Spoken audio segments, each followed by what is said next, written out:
Just finished welding up most of the exhaust. We're just down to needing the tips welded on. So we've got 2.5 inch off a V-band going back here, slight change in direction with a pie cut, very close to the axle there. And then we just did some clever work here to get those two vibrant mufflers mounted as you see. So we ended up bending this upper mount right here up a little bit and then crooked to where we could match to the side of this muffler, obviously. The stock mount was here. We ended up welding one here and then symmetric to the other side, did the same. So we just made our own hangers for all those.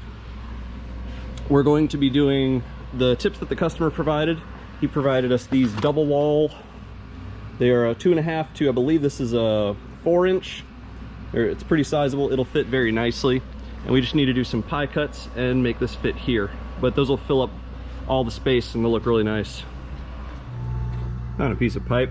It was actually necked down from a larger to a smaller diameter to fit this. So this is secured now. That's happy. Everything under the hood is now happy. We can close the hood.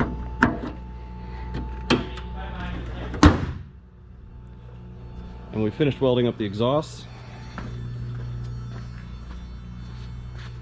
Tips look really nice.